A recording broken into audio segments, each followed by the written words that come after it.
Assalamualaikum warahmatullahi wabarakatuh.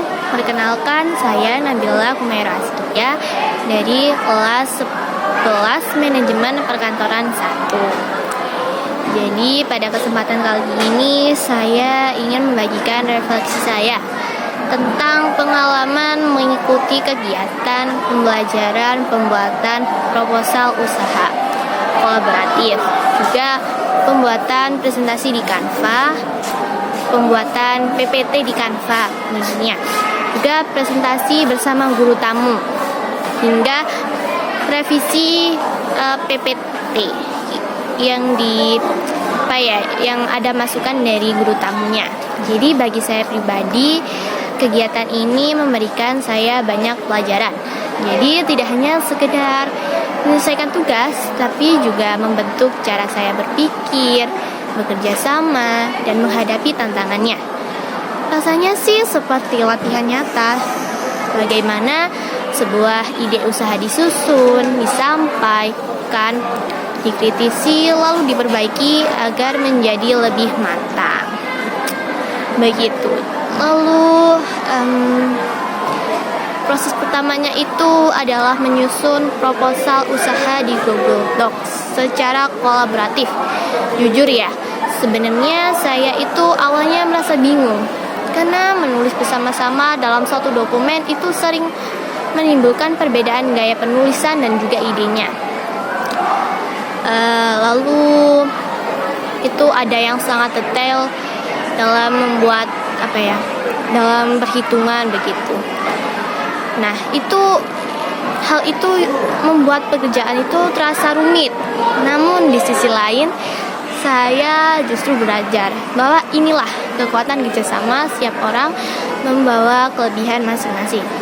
Saya sendiri bertugas pada bagian membuat bab pendahuluan, bab pertama. Dan melalui peran itu, saya belajar bagaimana menyusun gagasan secara lebih runtut dan sistematis. Jadi yang saya rasakan selama menulis di Google Docs itu adalah betapa mudahnya kolaborasi dengan bantuan teknologi. Jadi kami bisa melihat perubahan, memberi komentar, bahkan memperbaiki kalimat secara real time. Jadi dari pengalaman ini saya semakin sadar bahwa dunia kerja pasti akan banyak mengandalkan teknologi semacam ini. Jadi itu ya. Lalu tantangan terbesarnya itu pasti bagaimana cara kita untuk berkomunikasi dengan baik agar ide-ide yang berbeda itu bisa disatukan, diruntutkan secara sistematis. Nah, lalu setelah proposal selesai, kami melanjutkan dengan membuat presentasi di Canva. Jadi awalnya saya berpikir membuat slide itu kan pekerjaan ringan, tapi ternyata justru di sini itu saya banyak belajar. Banyak belajar apa? Karena presentasi ini bukan hanya soal memilih tempat yang bagus, melainkan juga bagaimana informasi dapat tersampaikan dengan jelas dan menarik tentunya. Jadi kami sempat bingung dalam memilih desain. Lalu dari itu saya belajar bahwa sebuah karya yang baik itu adalah hasil dari kompromi kita dalam berkelompok. Jadi akhirnya kami memilih desain yang seimbang, tidak terlalu ramai tetapi tetap menarik. Saya pribadi juga merasa terbantu karena Canva ini memungkinkan kerja kolaborasi bersama, sama seperti Google Docs. Jadi dari pengalaman ini saya semakin paham bahwa visual yang menarik bisa membantu orang lain memahami ide dengan lebih cepat. Kalau suatu hari nanti saya membuat usaha sendiri, keterampilan ini akan sangat berguna tentunya. Lalu ini ya, menurut saya bagian yang paling menegangkan adalah presentasi dengan guru tamu. Jadi dalam kelompok kami itu Yang tampil sebagai presenter utama itu Ratri. Saya tidak ikut, begitu. Dan saya hanya membantu menyiapkan materi, melengkapi data, serta mendukung jalannya presentasi dari belakang layar. Bukan sih, di depan ya, ikut. Lalu saat saya melihat Ratri di depan audiens itu, saya merasa bangga, sekaligus ikut deg-degan.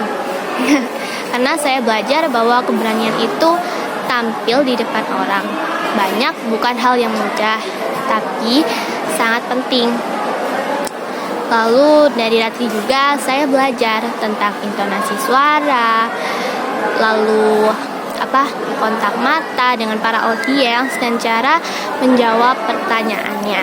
Walaupun saya tidak berbicara langsung, saya tetap merasa ikut terlibat karena hasil kerja kelompok kami dipresentasikan dengan baik.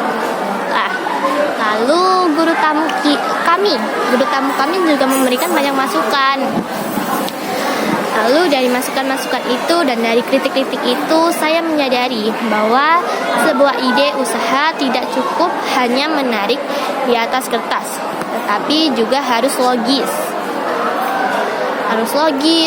realistis, dan bisa dijelaskan dengan jelas pada orang lain. Meskipun yang menerima masukan itu tidak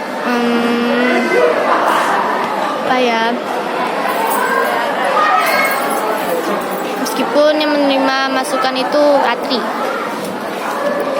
Jadi saya merasa saran itu juga berlaku untuk saya.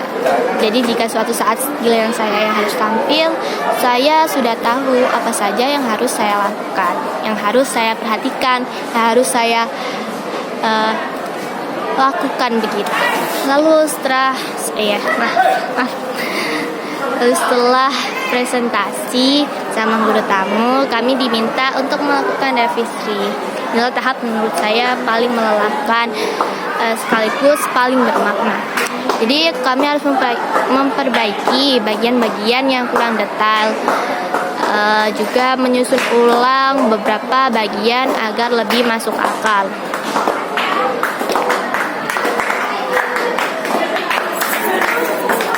Saya berfokus.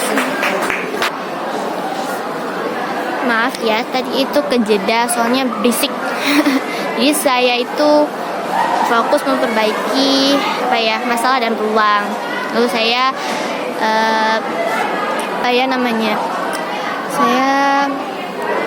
saya belajar untuk lebih teliti.